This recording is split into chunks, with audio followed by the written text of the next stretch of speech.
Today I wanted to share something with you all that I just observed and thought it was important to share. So I was at a service station getting some fuel, and it's in an area of the Sunshine Coast in Australia known as Noosa. Now, for anyone who knows the Sunshine Coast, it's a beautiful area, but it's also a very expensive area and a very popular tourist destination.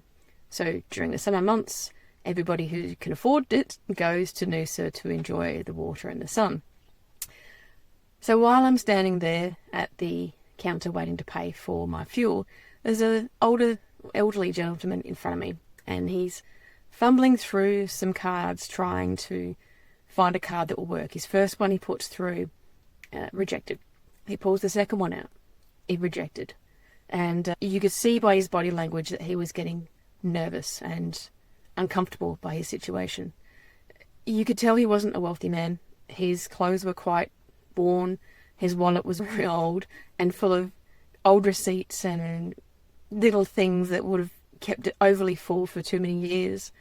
I was standing 2 people behind him in line, and the cashier just said, "Oh, look, you have to leave that stuff there if you can't pay."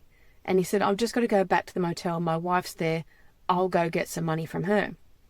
And then he fussed around in his wallet and found another card. Now the card he pulled out was really bent and it wasn't going to work. You could see it hadn't worked for a long time.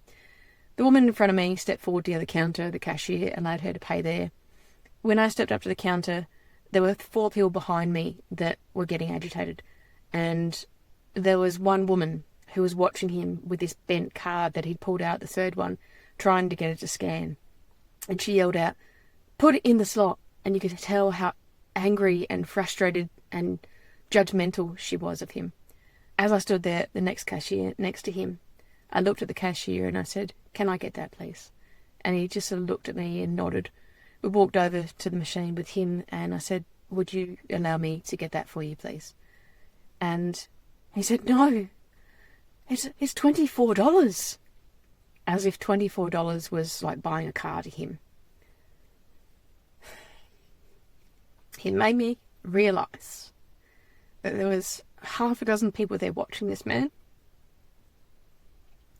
and not one of them wanted to help. And it was so easy for me to grab my credit card and swipe that $24 for him. It made me feel good because I knew, he was an elderly man with Parkinson's, probably on a pension, and he deserved to be helped. He deserved to have a kindness, just like every one of us does.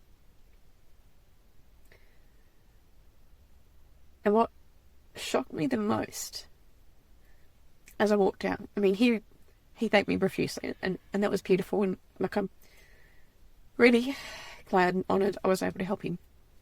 I'm not working at the moment, I don't have a lot of cash flow either, but I have a credit card. I can work out how to pay that $24 off.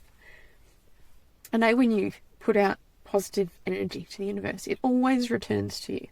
It always comes back in some way. And so as I walked out, he was saying thank you over and over again. And I didn't want to make a fuss of it. I just said, "You're welcome," and walked out. But I looked around at the faces in the room as I left. And the woman that was originally in front of me at the cashier, you could see she was looking at him as she was paying for her stuff, but she was looking at him, and you could see her mentally processing, what do I do? What do I do? And as I walked out, she was smiling at me. I could tell that I've just done the thing that she wanted to be able to do. And the other 3 people, they were a mixture of smiling and embarrassed. And the woman who had yelled out to him in an angry tone of voice, just to turn the card over and put it in the slot, which those who could see the card knew it wasn't going to go in the slot, it was too damaged. She was looking at the floor, looking embarrassed. So I don't say this today to say, "Hey, I paid for something and I'm great." That's not my intention at all. My intention is to say, when you're presented with an opportunity to help somebody else out, no matter how small or large or whatever it is, if it's within your means to assist someone else, I would encourage you to open your heart and do what love would do. We all live in two states of being. We either live in fear or we live in love. And it doesn't matter if you don't know the person at all. It doesn't matter whether they deserve it or not. It doesn't matter whether it's a big or small thing. What matters is, how do you interact with the world around you? Are you kind? Are you open-hearted? Are you forgiving? Are you gracious? Do you look at the cup half full, or do you look at the cup half empty? So today I'd like to encourage you, if ever you're faced with a situation where your internal dialogue is saying, oh, I wish I could do something, or I should do something, or what do we do here? Simply ask yourself the question, what would love do?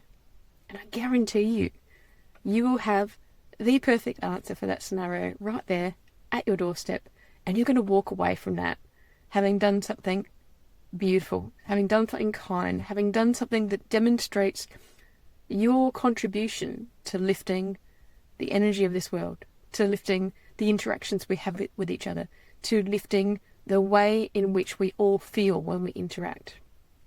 So today, try it. Go out, see if there's an opportunity for you to act or show a random stranger an act of kindness, because I guarantee you, you will feel amazing after doing it, and you will do your bit towards lifting the collective experience of this planet to the positive. So that is my sharing for the day. Much love and light, and I wish you a blessed day. Take care.